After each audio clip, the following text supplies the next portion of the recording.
नमस्कार साथियों, समग्र क्लासेस के यूट्यूब चैनल में आपका एक बार पुनः स्वागत है। साथियों, 8th ग्रेड अभ्यास पुस्तिका संस्कृत कक्षा 8वीं के सॉल्यूशन की ये श्रृंखला हमारी आज चतुर्थ पाठ है। नीति श्लोक पर आप पहुंची है। इसमें हमने अभी तक 3 पाठ प्रथमा, द्वितीय और तृतीय को कर लिया है। चतुर्थ पाठ आज हम करेंगे नीति श्लोक है। तो चलिए बिना समय बर्बाद करे इसको शुरू करते हैं।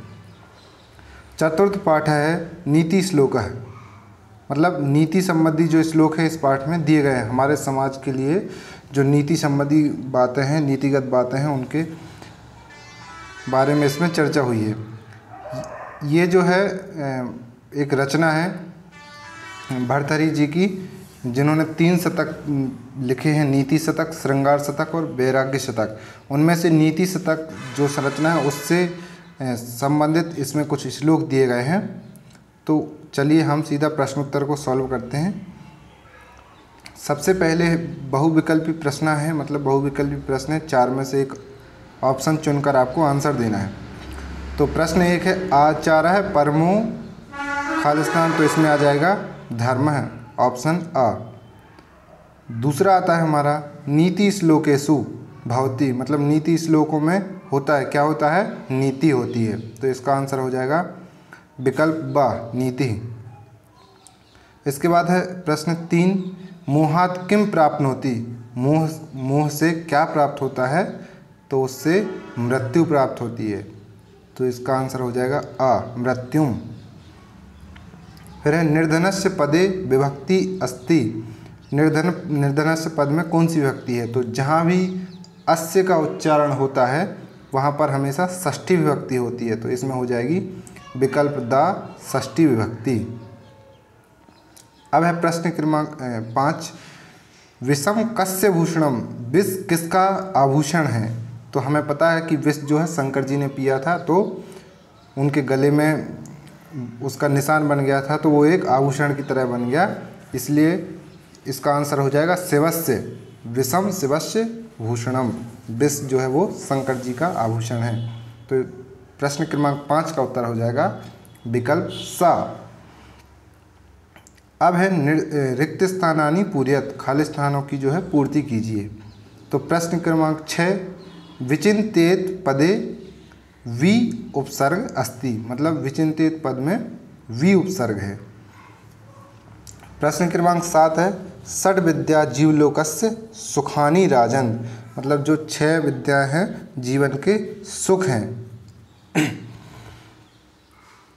अब प्रश्न क्रमांक 8 है, नास्ति पदे दीर्घ संधि अस्ति, मतलब नास्ति पद में दीर्घ संधि है। प्रश्न क्रमांक 9 है, सत्येन अमृतम प्राप्नोति, मतलब सत्य से जो है हमें अमरता प्राप्त होती है।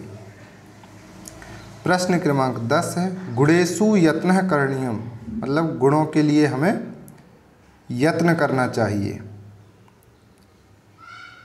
इसके बाद आते हैं एक पदेन उत्तरम लिखत, मतलब इनका एक शब्द में उत्तर देना है। तो एक पदेन उत्तरम लिखत में प्रश्न क्रमांक 11 है, भयम कुत्र नास्ति, भय कहाँ नहीं होता है। जागृते, जब हम जागते रहते हैं तो भय नहीं रहता है।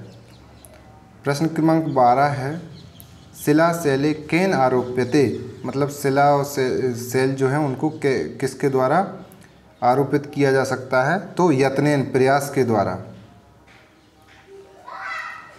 जीवलोके कति सुखानि आसन, मतलब जीवलोक में कितने प्रकार के सुख बताए गए हैं, तो 6 प्रकार के, षड्। इसका उत्तर हो जाएगा षड्। प्रश्न क्रमांक 14 है, भोजनम कदा विषम भवति, भोजन कब विष हो जाता है। तो इसका उत्तर हो जाएगा अजीर्णे, जब पाचन सही से नहीं होता है तो वो भोजन विष हो जाता है। अब आते हैं एक वाक्येन उत्तरम लिखत। प्रश्न क्रमांक 15, शंकरस्य भूषणम किम, शंकर का भूषण क्या है। तो अभी अपन ने पिछले खालिस्तान में ही देखा था, और एक पदेन में विषम क्या है, विषम। तो शंकरस्य भूषणम विषम।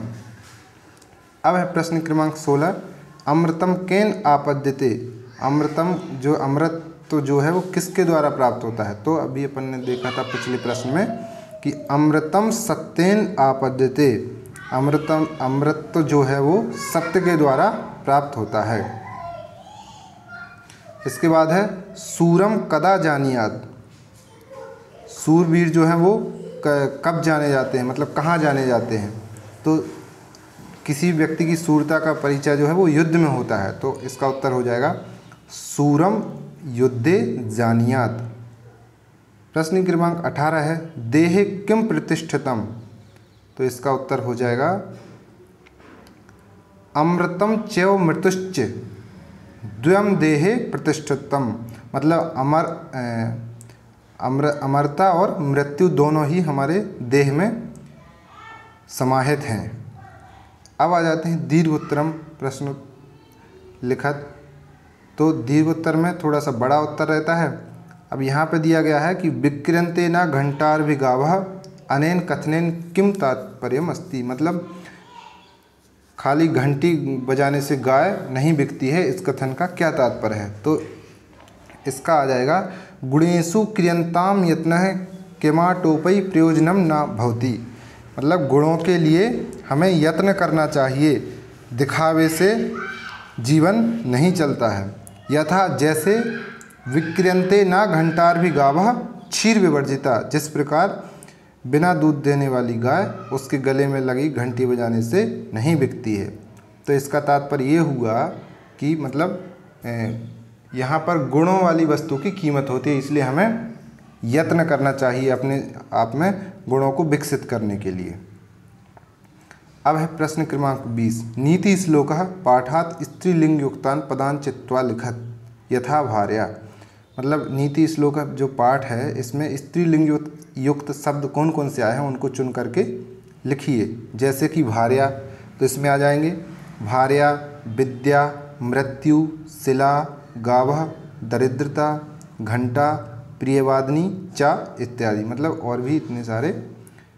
तो ये थे हमारे पाठ 4 नीति श्लोक से संबंधित 8 ग्रेड अभ्यास पुस्तिका के प्रश्न उत्तर। दोस्तों हम बार बार कहते हैं कि आप इसको लगातार शेयर करते रहिए ताकि सभी तक पहुंच सके। धन्यवाद।